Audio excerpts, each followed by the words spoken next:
but they'll have to overcome powerhouse programs NC State and Oregon. On the men's side, New Mexico will attempt to win their first team crown, led by star Haptem Samuel, but they'll have to go through indoor-outdoor 5K champ Bryan, who looks to push the Oklahoma State Cowboys to their 6th title. Welcome to the NCAA Cross Country National Championships Preview Show, presented by HOKA.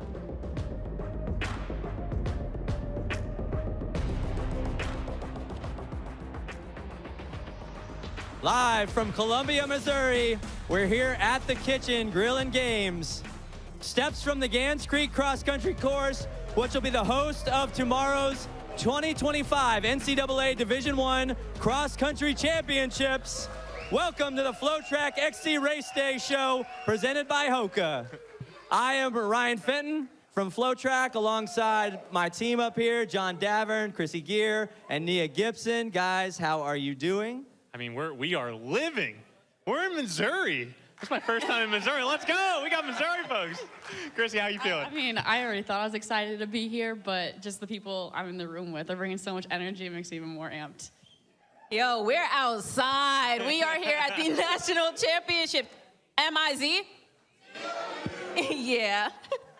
So it's been a fun, really 24 hours so far. We've all been getting ready for the big show. We had a coaches social last night. We got to see a lot of the NCAA coaches. John, you were out on the course today. Krissy just did the group run with all the fans here. Nia, you were doing all of the things today. Oh yeah. Getting ready to be here with you guys and talk to all the great fans. I'm so excited. We got to get this ball rolling. Now, we're all collegiate athletes up here in our past, but none of us have had the credentials of Krissy here. And Krissy, we're really excited for you to join us. You have so much credentials and experience being here. 5-time participant of this event, both at Furman and Arkansas. If you can ask her how she did 5, you can figure that out. COVID years, all those fun things, I assume, okay. But All-American in 2020, finished 21st. I think your team was in the top 10 that year. Just what's it like to be back here and on the other side of it, getting to watch this race and talk about it? No, it's fun being an athlete, as most of you guys, I'd imagine, if you weren't runners, you were athletes of your own right. You know, it's so much fun being on that side, but I'm also a little fangirl, so I love being on the other side now and being able to cheer. It was really fun in college. I feel like the men's race was often after the women's. You know, so you do your race, whether it's good or bad, like you're on the course cheering for your male friends right after. And so I'm really happy to be here this weekend, you know, getting to cheer on both the men and women. I know tomorrow's going to be a lot of fun. Just running around the course. For the people who are here, you guys may know the course is very spectator friendly. I've gotten the pleasure to run it 3 times. So I'm excited, you know, to be back on the other side. But yeah, no, I love this course, and I know that tomorrow's going to be really exciting. Krissy, now a professional runner for HOKA, went to the 2023 World Championships, number 11 all time in the women's steeplechase in the U.S., I think is the tally. Is that right? I don't know.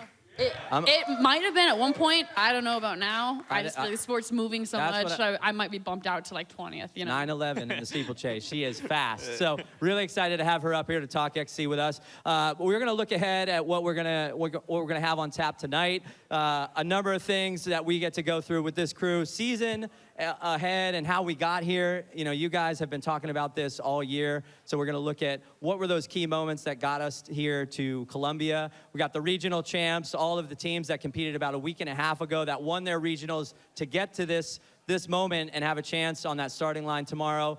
We're going to have an interview with Alex Lohr from HOKA, an interview with also Kyle Levermore and John Anderson of ESPN, and a preview.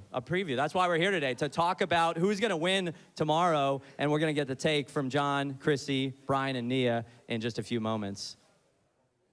So guys, let's start with how we got here this season. I'm curious, what were the things, as you guys were following this season, what were the key moments throughout the season that stand out to you? Yeah, it's like a key moment for me that's not even necessarily cross-country based is the World Championships, right? Like the World Championships, second week of September played a huge role in the season as you saw several of the top women compete at the World Championships instead of opening their seasons earlier. And that really has shifted a lot of the playing cards. I mean, if you look at the team battle, especially on the women's side, Oregon had a few women that were, contending for a world team, and so they were running a lot later into the season.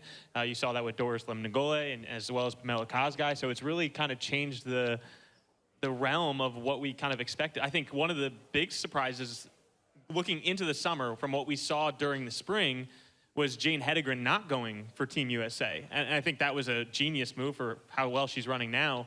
But that decision has shaped the NCAA that we're seeing this year.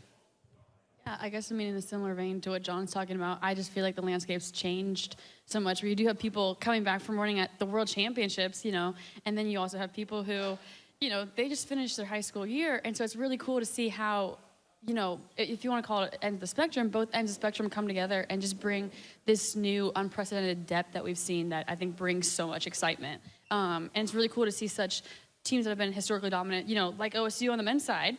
They're up there, you know, and they're kicking butt, and they're my pick for the men's title, but they're not a guarantee. And I feel like any other year with the sort of firepower they have would have been a guarantee.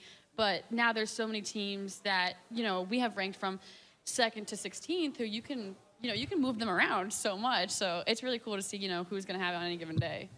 I think for me, a key moment is when Hoptum Samuel opened his season. For me, it's been like all eyes on him. We know he is the reigning runner-up from last year's national championship. So I think now the big question is, can he do it? Can he pull off the win? And can he bring it home for New Mexico this year?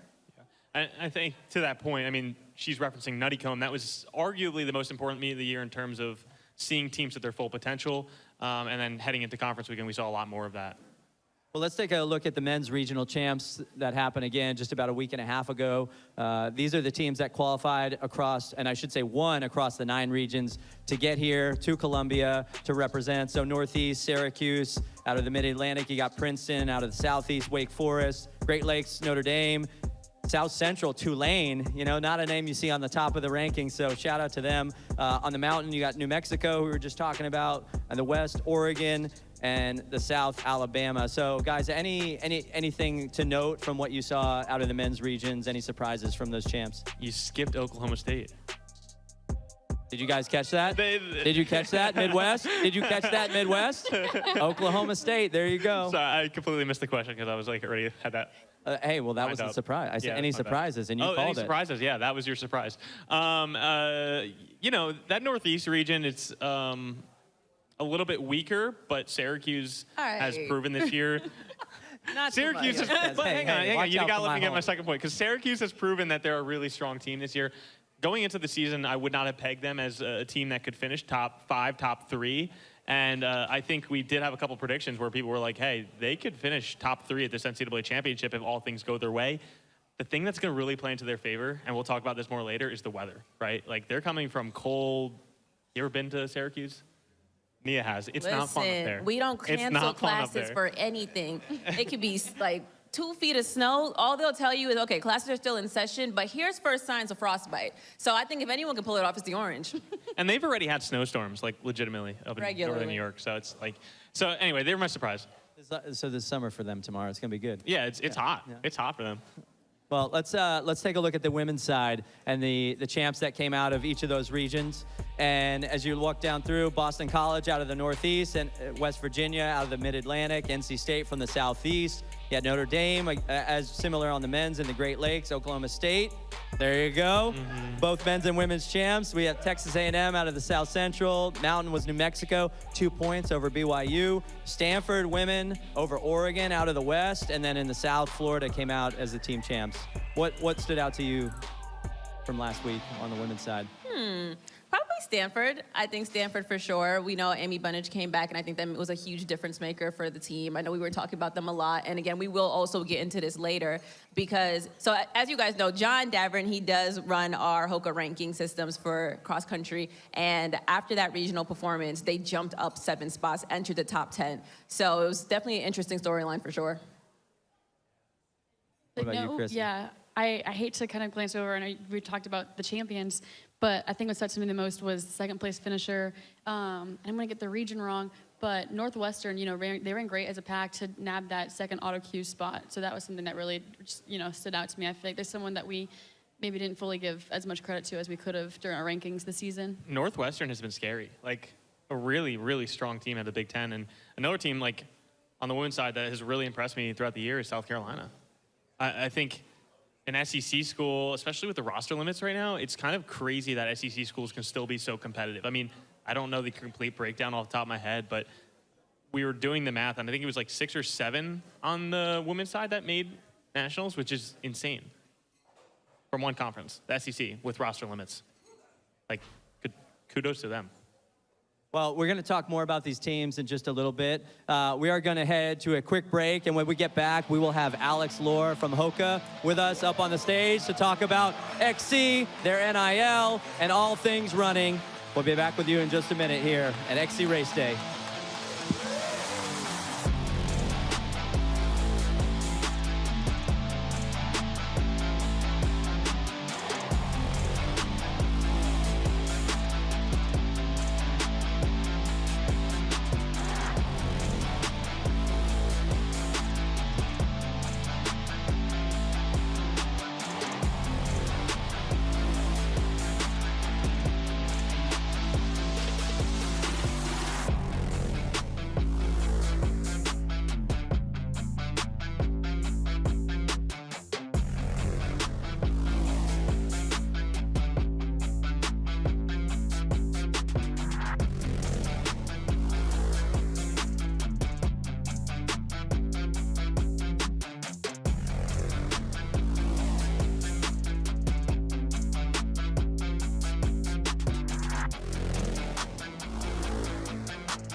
¿Estás preparado?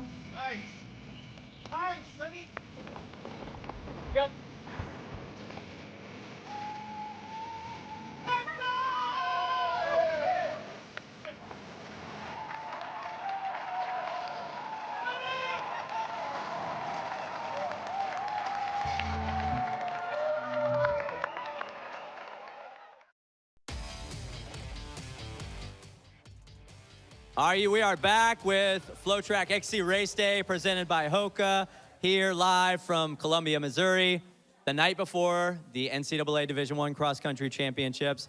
I'm up here with John Davern and now joined by Alex Lohr from HOKA, a very special guest and friend to the show and the team. Alex, how you doing? I am so stoked to be back up in front of a microphone and in front of such an amazing crowd. Massive shout out to the Mizzou crowd who joined us for the run tonight. Thank you for hanging out with us. A quick...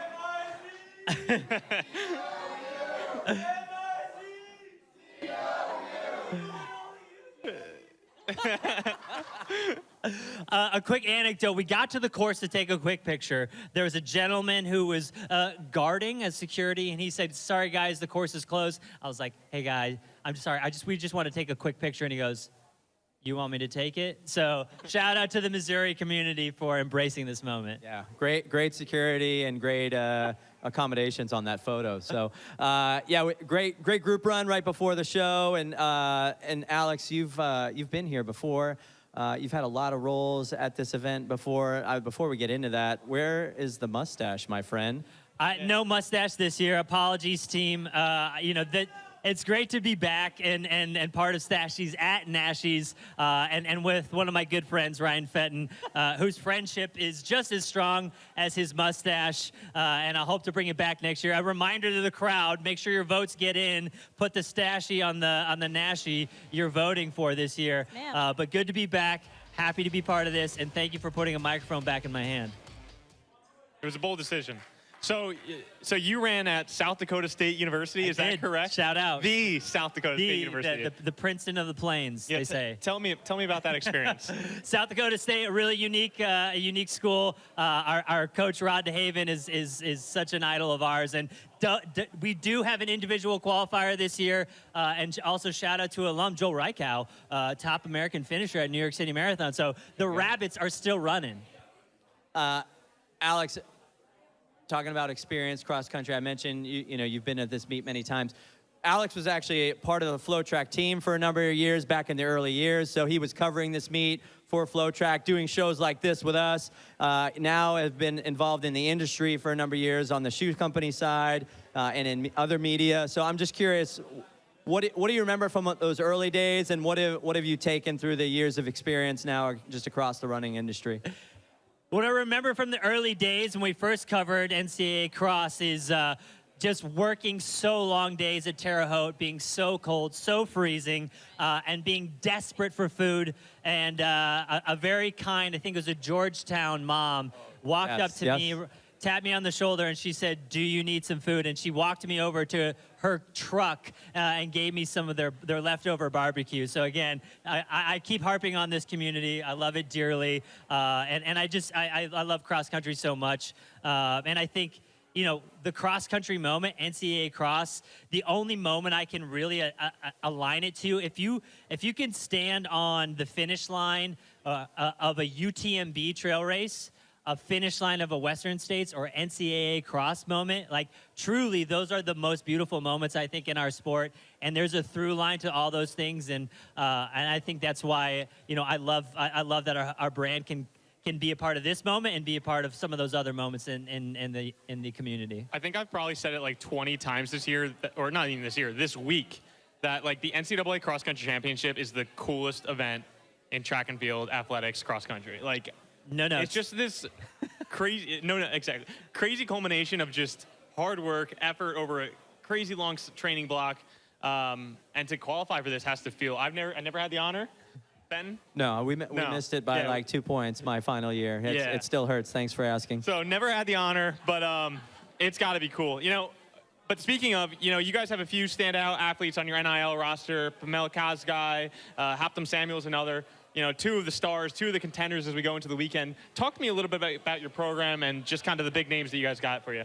Well, I'm just elated to be associated with the roster that our sports marketing team has built. I think what's so cool is the athletes and the aperture they represent of the pathway to this moment that led them here, whether you're talking about a Pamela, whether you're talking about a Haptum, whether you're talking about a Colin Solomon, right? You know, like such broad aperture and experiences of like how they got to this moment, different types of athletes, different journeys. I think it's a representative of the brand in a really cool way. And I'm so elated that our brand can be part of these moments. And obviously the NIL era let us be part of that. And whether you're running for New Mexico, whether you're running for NAU, Penn State, Gonzaga, I'm elated that our roster looks so broad, and we have so many storylines to tell on race day.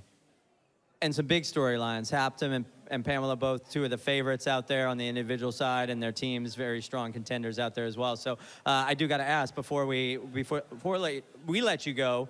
I know you're still a fan of this. Obviously, you can hear it in everything you're saying. What are you most excited about tomorrow? I think it's so, like you made a really good point earlier about the World Championships. Yeah. No, I think that's so astute because the thing I've noticed over the last few years when you and I used to cover NCAA cross country, we used to look down at the rosters and we said, you know, it was a war of attrition almost, right? We were like, wow, who's still hanging in? Who's still got their big guns firing on all cylinders? Now the full roster is like, it's a full-on runway, right? And I feel like the momentum of each team is full gas for this day, and I think we get to see the best representation of each team on the day. And I think you're right, like, the World Championships being so late actually may be a huge factor in that note. And so it's really flipped the tonality of what can happen on the day and how strategic coaches have to be. I mean, massive shout out to any coach who gets their team here. Again, a massive shout out to Mizzou. I mean, like what this program has built, you get a beautiful course and you ponied up and made the meet. I mean, like, the strategy involved in making that happen is amazing. But I think, the tonality and this how you need to build your season based on the kinds of athletes that you have on your roster, especially the ones that are literally running at world champs, right? Yeah. That's pretty absurd. And I think the quality we're seeing, and I think the trends I'm seeing is like, hey, the runway is full gas to NCAA cross. And NCAA cross is as strong as it has ever been. Like toe-to-toe, name me a better cross country meet. And obviously World Champs is coming up, but like it's as good as it's ever been. And that's why I'm really excited to get out on the course tomorrow. And to that point, like it's crazy, you know, I'm kind of going a few points back now, but you mentioned the World Championships. We didn't even know who was on these teams or on these rosters until halfway through the season. Like, we were waiting for Hedegren to debut. She didn't debut till, what, early October, maybe? Amy Bunnage debuts last week. She did that 2 years in a row now. She won the region last year. She was 4th this year. She's going to be a contender even though she hasn't raced all season. And there's a number of other names of people we didn't know if they were racing or not this year until they showed up on the course. Yeah. And I think, like, kudos to the coaches who fielded that, right? Yeah. You know, like managing the trajectory of like a Jane who's a freshman and like, you know, navigating like what motivates her, and then also navigating a Pam Koskei who literally is, you know, NCAA champion, but also coming off of a world championship, navigating that journey with like so individually to make everybody have the best day on one specific day. It is incredible. And again, massive shout out to the strategy is as intricate as it's ever been, I think, for NCAA cross-country coaches. And the strategy doesn't end, and I think you guys might talk about that later, John. But you know, the coaches have until about 20 minutes till race day tomorrow to like actually submit their final rosters, right? Yeah. So there's still a few questions and big questions with some maybe potential All-Americans from last year, if they will run or not, and that's more we'll get into later. Before we do, Alex, thank you so much. One, for the partnership, your support of this cross-country season, and for everything you did here tonight with the group run, the food, the fan prizes and giveaways. Thank you. It was exciting to have you up here. But we got to see where Nia is, because she left us. I think she's down with some fans in the fan zone. Nia, where you at? That's right, Ryan. I am in the fan zone here at the kitchen in what, MIZ? Oh yeah. Before I talk to you, my friend, I do want to remind you guys, we have a QR code for you to scan here for the Ultimate Fan Giveaway. Do me a favor to stand right here real quick. And here you can get a Yeti cooler, 2 tailgate chairs, a HOKA and Flo cross-country gear, and 1-year subscription to FloTrack. Can I get like a little cowbell for that? Yes. All right. Come back, friend. All right. You ready for some trivia? Sure. All right. So the good thing about this is don't be too nervous, because regardless, you're going to leave with something. And we have a lot of stuff here, right? So, all right. Ready? Yep. All right. I'm going to ask you one good one. Okay. What was the original NCAA men's championship race distance before they shifted to the 10K? 6 miles. So close. So it was 4 miles. Yeah, they shifted to the 10K in 1976. But it's okay, you can still leave with something. There you go. Thank you so much. I actually have a team here now. Come on, teamwork makes the dream work. Let's go. All right, friends, you ready for some trivia? Sure. All right, here we go. What year did the NCAA first host a women's cross-country championship?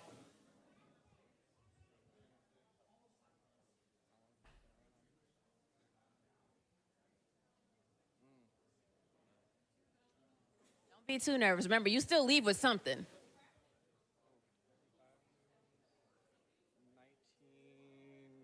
1982? 1981. I know. I know. But you still leave with something. Thank you, friends. Oh, wait, you gotta get my other friend here, too. They were a team. Yes, they were a team. You can go ahead and pick something over there, all right? All right, that was fun. But we're gonna go to break real quick, and when we come back, we're gonna break down the NCAA fields for tomorrow's championships.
¿Estás preparado?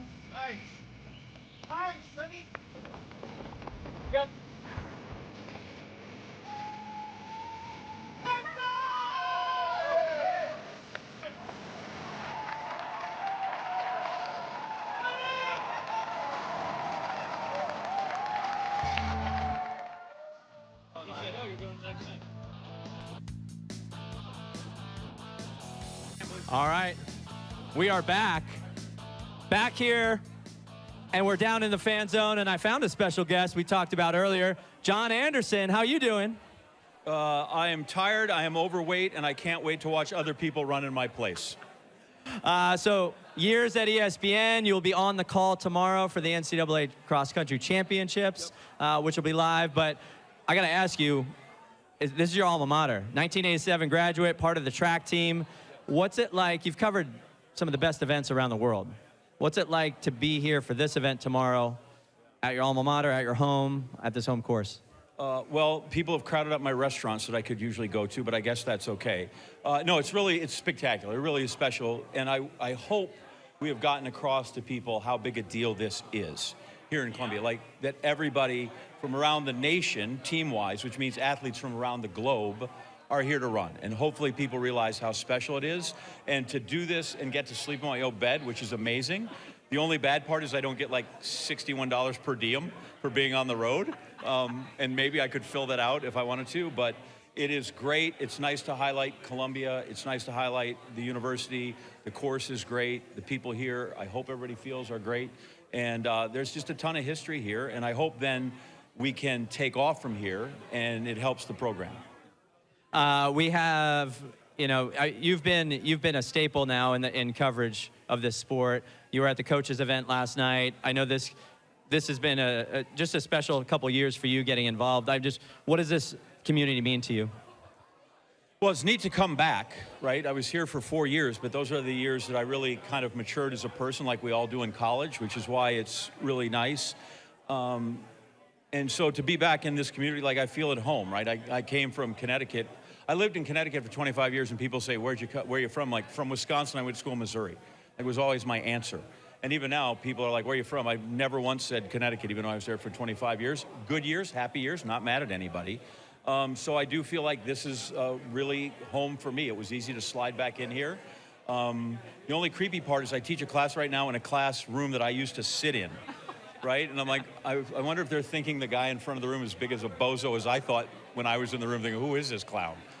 So it's amazing to be back. And then to be with all the coaches last night is great, because as you know, like, I'm really indebted to them. They make or break your job. Will they talk about their athletes? Can they talk about strategy? Will they trust you with things that they can tell you to get background without going? And so whether I'm trying to go A to Z, I don't know where you start with all those people, but I'm really indebted to the coaches who have embraced me. Well, it's always a pleasure to talk to you. We're excited to watch the show tomorrow. 9:20 is when that women's race goes off, and we will see you out on the course tomorrow. John, thank you so much. Be in a tent, and the last thing I'd like to say is there's tons of Mizzou track and field alumni here, and so I don't know whatever the total is. Whether it's 50, then I'm 50th, or it's 100, then I'm probably maybe 99th best guy that ran here at Mizzou. Everybody here you see was better than I am. I don't know why. It's nice that they say I ran for the team, and I did, but all the people here were actually the really good people, and I was the van driver. Well, we appreciate you being here. Good luck tomorrow. And Nia, it's now time to talk about this team and individual preview. So we're going to send it back up to the team that's been carrying the rankings throughout the season with Nia, John, Krissy, and Bryan. Guys, take it away. Oh, yeah. Oh, yeah. We are here. Can I get a temperature check? M-I-Z? M-I-Z? Oh, yeah, we are here. Oh, yeah. Oh, I know that's right. Was it Go Hoax for Oklahoma State? Pokes? All right, go Pokes. All right, we're in the house. We're here. Guys, I'm so excited to be here with you guys. Usually, we have John and Krissy that's like on a screen. Me and Bryan are stuck in Austin just talking to you guys like a glorified FaceTime call with the besties. But it's nice to be here with you all. John, how are you doing? Krissy, how are you doing? Bryan, how are you doing? I'm doing great. It's great to not have like a 2-second delay on my feed at all times. I know. Like sometimes I just have to guess when Krissy's gonna talk or not because we now like have a double delay with us both being remote. But no, so excited to be here. Mentioned the weather earlier, gonna mention it again. A little wet, a little bit sloppy. So I think it's going to make for some fun racing this weekend. Really looking forward to it. I love that. Krissy? Yeah, I loved hearing you say it was just like our calls are just like calls of the besties, because that's how I feel. I look forward to every Tuesday that I get to get on the call with y'all. And so like I love being here in person. I just feel like it's a little more special. Nice. Go ahead, Bryan. I'm pumped up. This is, I think, my second year in a row coming to the cross country national championships. Last year in Madison was awesome. It was cold. It was classic cross country. This year with the course, like John alluded to, being a little sloppy, a little muddy, we're gonna get another classic, awesome cross country race. And I'm thrilled to be here and just talking cross country with y'all and ready to have a good time tomorrow. I love it. I feel like it's the cross country gods making us eat our words about calling them soft earlier this season. Yeah, seriously. No, I think even like earlier this year, we were talking about Missouri and we're like, oh, it's gonna be so dry. And we're like, it's either gonna be cold or hot, but it's gonna be dry. And like, we got the exact opposite. I was saying, when I was here earlier in the year, it hadn't had rain in like days, and then it rained a little bit before Gans Creek, and now we're getting downpoured, and it's got some standing water out there, so it should be really, really fun. Yeah. Amazing. Let's talk some cross country. Let's revisit the women's team rankings, y'all. We got to talk about that. All right.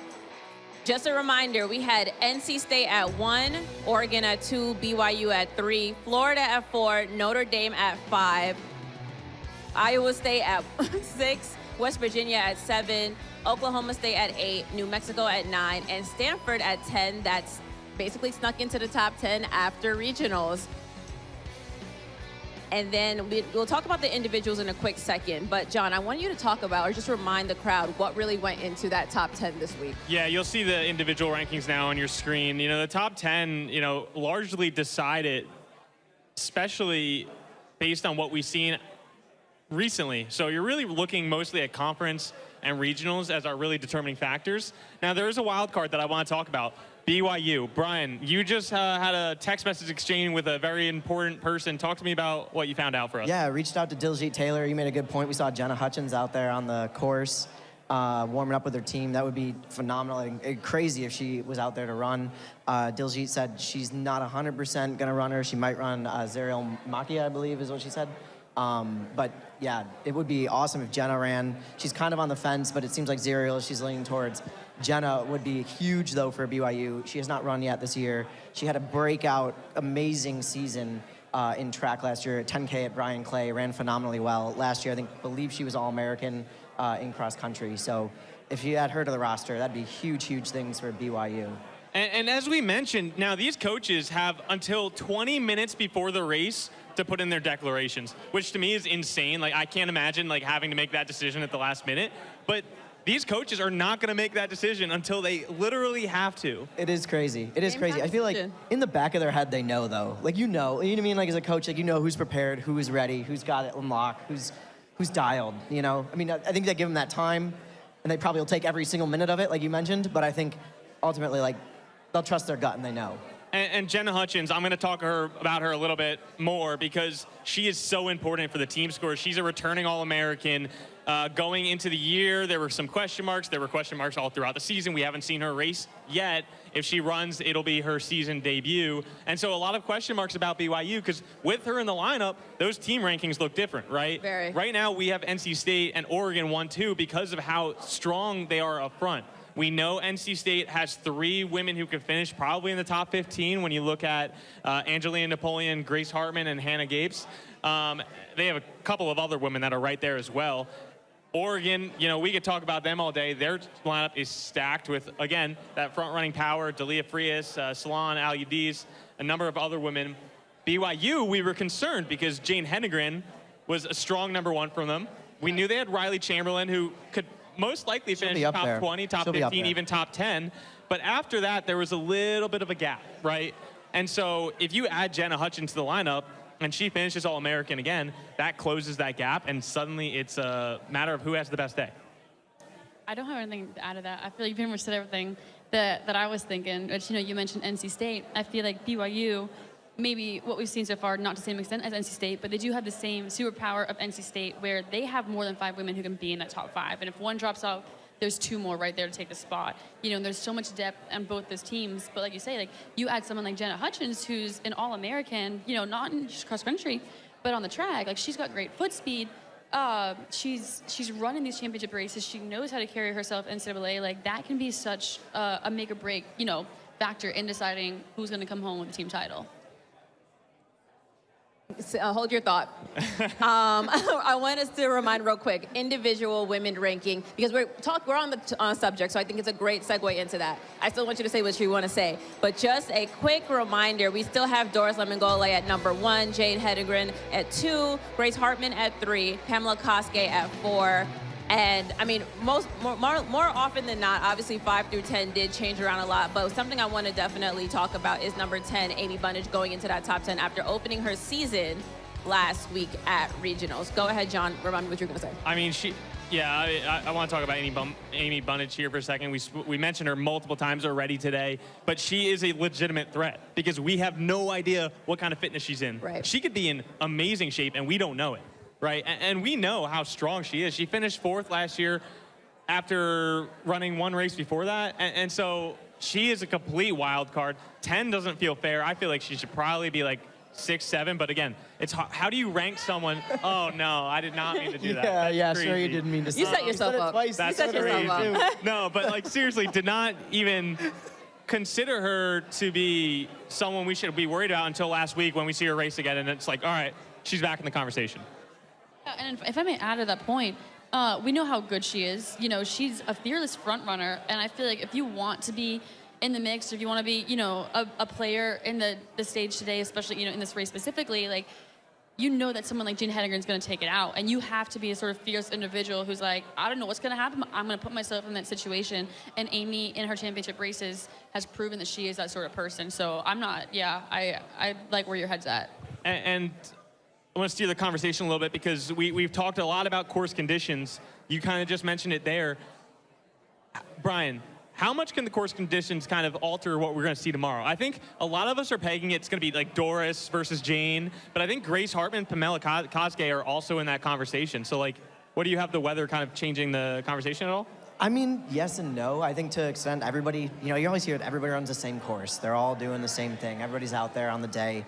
I mean, but we were talking about on a run this morning, there's just sometimes where... Hang on, sorry, I'm going to interrupt you. Our run this morning sucked. It was the worst run of all rain. time. It was raining Downpour. harder than it's ever rained in my life. Yeah, I thought cross country was good. soft. We got 10 miles, Oh, and yeah. it was fine. It was fine.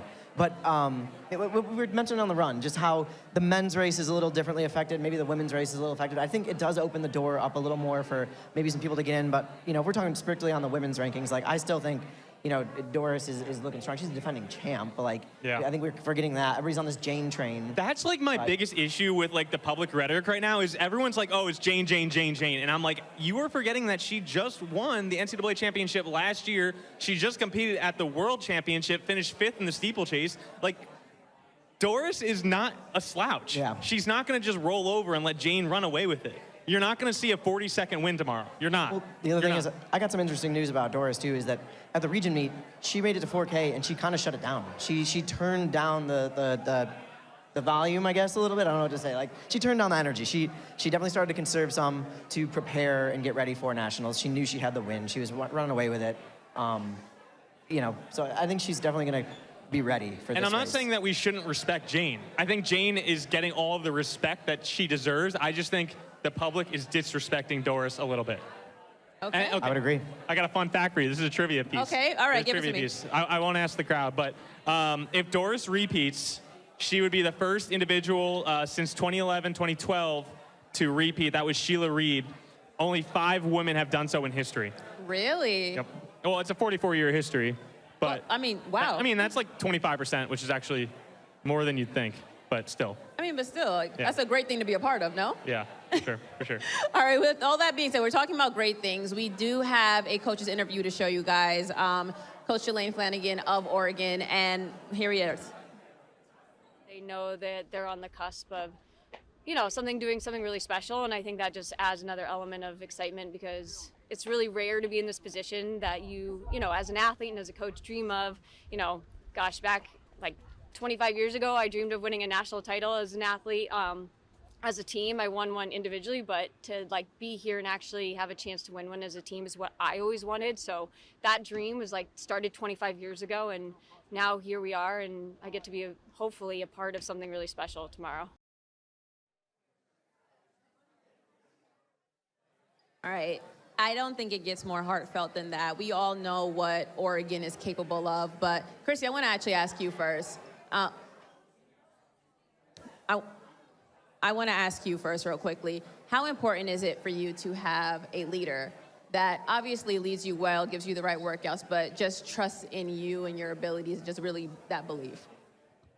That's literally the only reason why I am who I am and where I am today. Is I feel like I've always doubted myself a lot, and I've always had this story of my life in high school and college, even pro. You know, I've had people who see something in me and they tell me that, like, oh, you could run this or you could do this, and I'm like, you're smoking crack. Like, why? How, you know, how do you even think that? I could never do that. But because they have that, they see that in me, and then somehow it always comes true, you know. And I just think there's something about someone who realizing that someone knows more than you and they can see you holistically. Like, there's, you know, like if you're looking at yourself like this, they're stood back and they're looking full picture, right?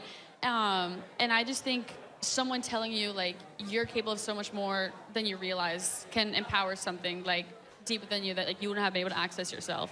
So I do think it's a game changer. I love it. I love that.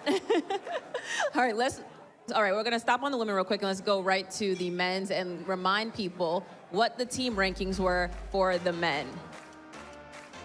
All right.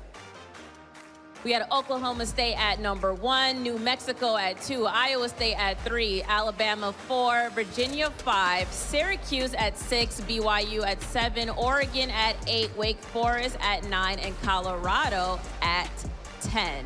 One of the biggest standouts to me real quickly before we even start talking about this is Oklahoma State and their depth. We have some fans in the crowd here from Oklahoma State, and I mean, they could really win this team title, guys. Yeah, we're currently projecting either 5 or 6, not 6 or 7, either projecting 5 or 6 men that could finish All-American for them.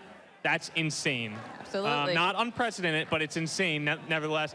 Kind of the same with Iowa State, though. We're projecting 5 All-Americans for them. New Mexico, we're projecting 4 in the top 30. That's why those are our top 3 teams. All right. Oh, go ahead, Bryan. No, that's great stuff. And I think, you know, we heard an interesting comment from Brian Musau during the press conference earlier. We kind of had questions about, you know, where was he, what happened. He said, I was fine. Everything was good at regionals. I was a little bit back, but that was my game plan for the race. He said, you know, coach gives each and every single runner their game plan for the race and what he wants them to do and how he wants them to execute.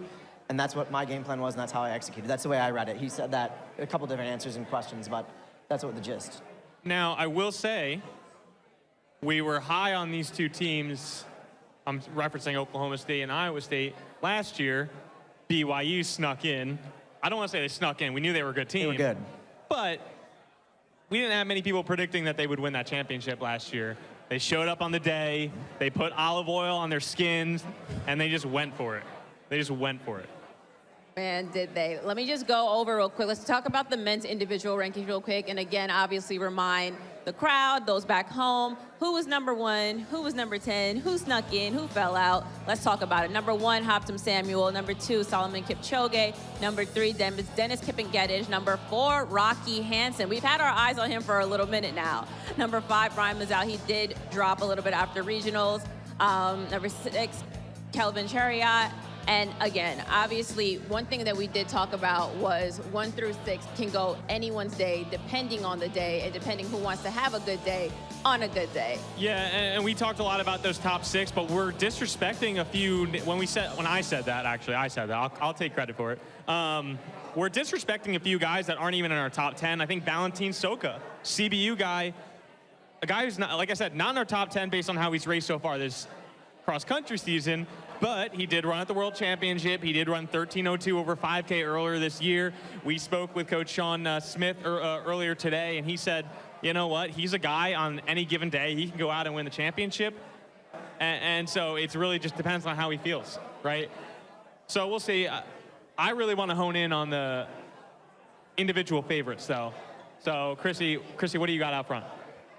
Okay, like you mentioned, you feel like we're disrespecting some of the guys in the not top 10, and it's not that they're being disrespected per se. It's just like there are more than 10 athletes who deserve to be in the top 10 ranking. You just got to put someone, and I feel like it's like that for the individual champions. There's so many people who could win. I was texting with Nia the other day, and she was like, some team or some individual we have not spoken about all season is going to sneak in and surprise us. And so I feel like today, you can't really say, there's no oh, I told you so. If you vote, you think Bryan's going to win on the individual side, and I think it's going to be Habdom, and Habdom wins, I can't really say, oh, I told you so, because there's a very real possibility that Bryan could have, if the day was a little different.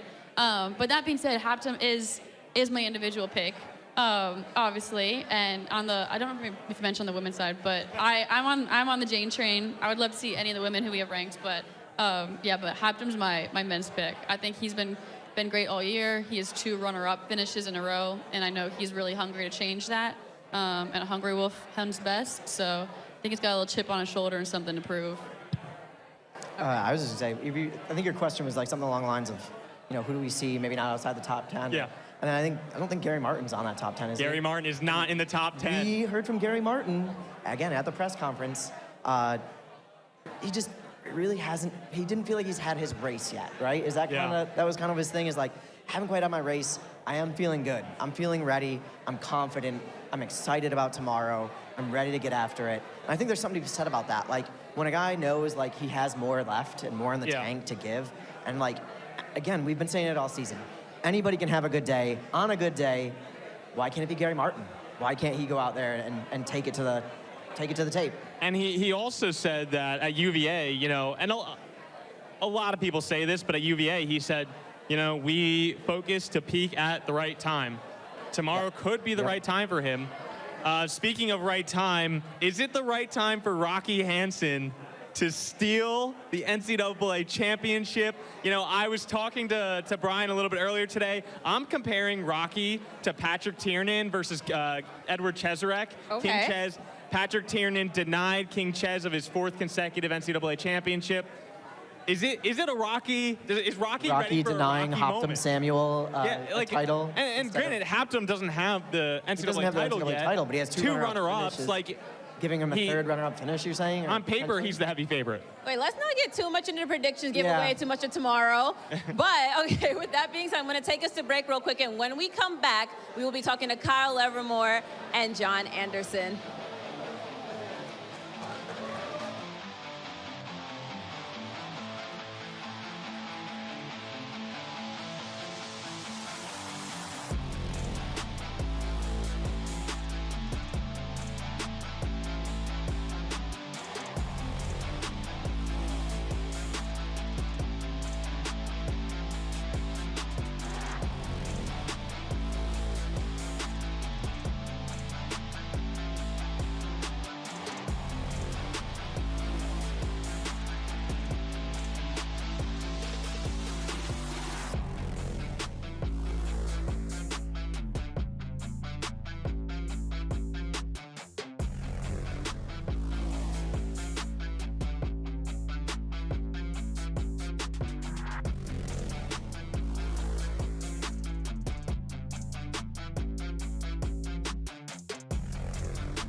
for the battle.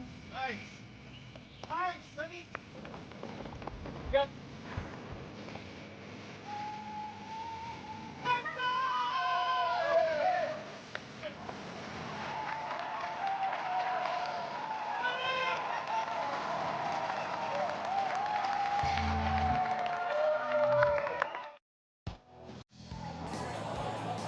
All right, we are back here live with FloTrack XC Raceday. And we are joined up on stage with a special guest, a local here, Kyle Levermore, assistant coach at Mizzou. And Kyle, how are you doing? I'm good. How are you guys? We're doing great. But I don't know if we're doing as good as you. I got to ask, you coach here, it's your home course. Your women just made this meet for the first time in nearly 10 years. What is that like? What are the vibe like on that team right now? We're excited. I think, you know, it's been two different things. Getting the team to the point where we felt like we could be on the line tomorrow was one task, but also putting an event together that, I hope is somewhat transformational for our sport in a sense that we've created a tailgate atmosphere, a game day environment where, we can really put this sport on display. We're just really excited, and I think it's been a big build-up, and we're excited to show off what Columbia has to offer tomorrow. You know, speaking of that fun, I saw assistant coach Tanner Anderson out there dancing around with the women on the course earlier. We were chatting it up. But I also got to visit here. I came for the Gans Creek Invitational, and I was here for about a week and got to spend some time with you. And, you were just explaining to me how, ever since you got here, just what it's been like kind of slowly building that program. And, what's that process been like, and how have you kind of seen some of the fruits of that labor, getting the women to the national championship meet? I think for us, it's interesting because you obviously have a long-term vision of, I say long-term, but it's actually a pretty short timeline to think where we've come in 2.5 years. But, that process, when you're in it, you kind of forget how far you've come. But this week's been really, I said to our staff, this week's going to be busy, but we can't forget to enjoy this. And so I'm really, really proud of the work we've put in. I'm really proud of how far we've come. I'm really proud of everyone who's, behind the scenes put in really hard work to get us to this point. And so I think it's rewarding, and it feels like I hope we've done something that this university can be proud of, and we've put together a team tomorrow that can really put us back on the national stage, and I'm really excited for that, and I hope that for this university we've done something that we can look back on long term and be like, this was really special. Yeah, we're going to get to talk to Krissy Schweitzer tomorrow, the 2016 national champ. Led the last team to make it to this meet. Whether you guys talked about it or not, I got to assume there's an added pressure knowing you're at home, right? And there's expectation from the community, the school. Hey, we're hosting this big meet. Are we going to be there? Yeah. And so how did you guys navigate that throughout the season?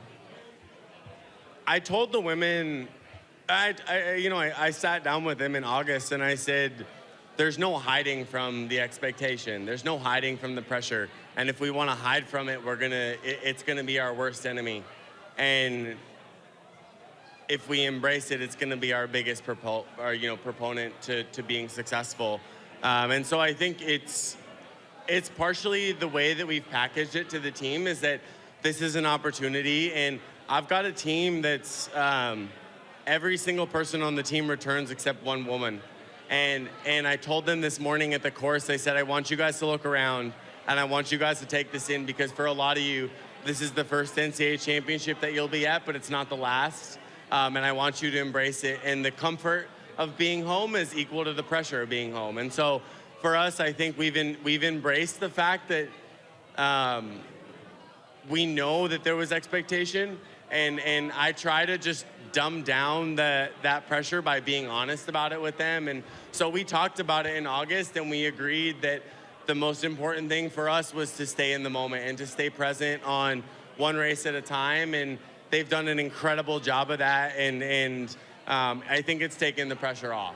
And it's really felt like this week for us that we've gotten to enjoy this and really, really embrace the opportunity to run a national championship at home. And rather than feeling like it's pressure, we've embraced the opportunity that this is familiar territory for us and everyone's coming home to our house. And so I actually don't really feel like it's been that much pressure, and it's more been a comfort that for a lot of my women that are freshmen and sophomores, which is a lot of the team, we get to run our first NCAA championship at home, and I'm really excited for them.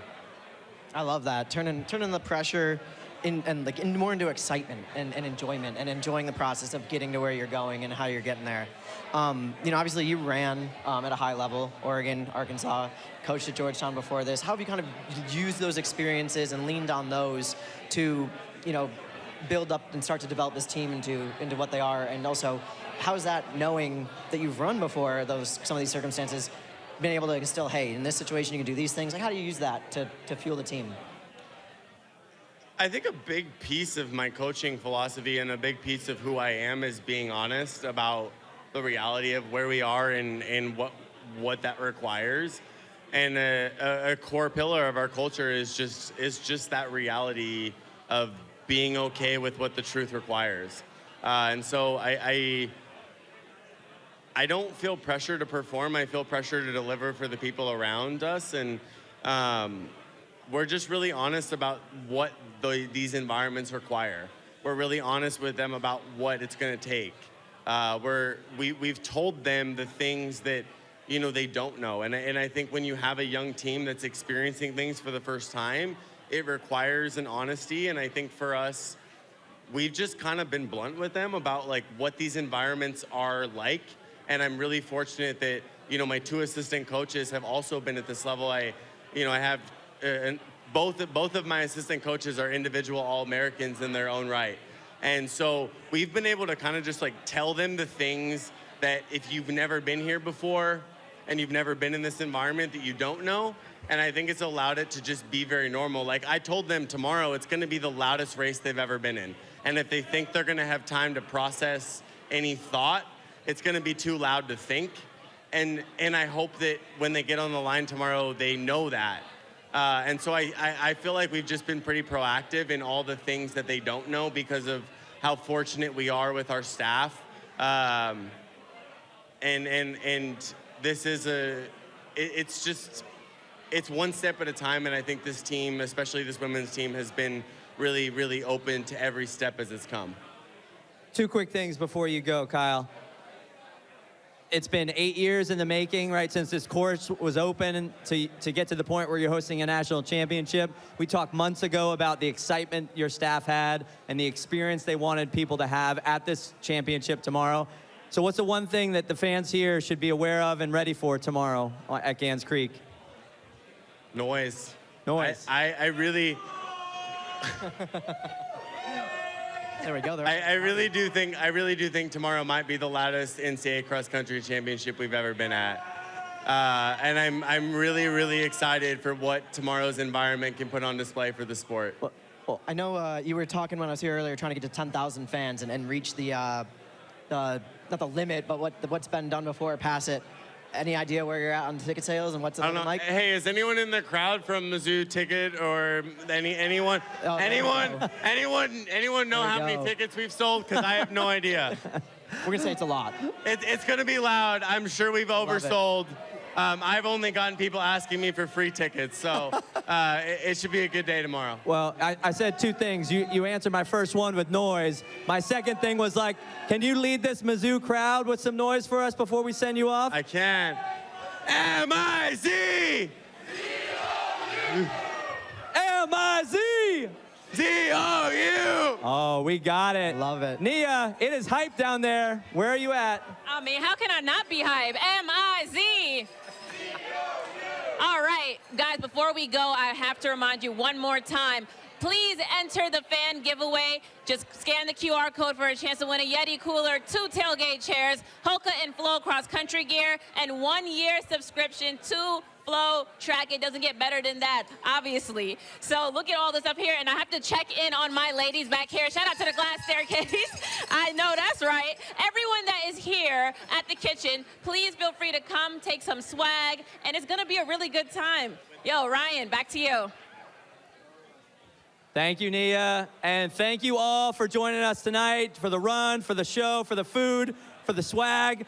Tomorrow, we will be back here. The doors open at 6:30 a.m. We will have free coffee and donuts, endless coffee, so get here early. There is free parking here at the kitchen, so you want to save a couple dollars. We're about a half mile from the course, so come here. 6:30, we'll kick things off. We will go live with a live FloTrack XC Raceday prediction show at 7:15. And then at 8:15, we will all march over to that course and watch two of the greatest races you'll see all year. So 2025 NCAA Division I Cross Country Championships tomorrow kicks off at 9:20 with the women's race. But again, we'll be back here at the kitchen at 6:30 a.m. So please join us.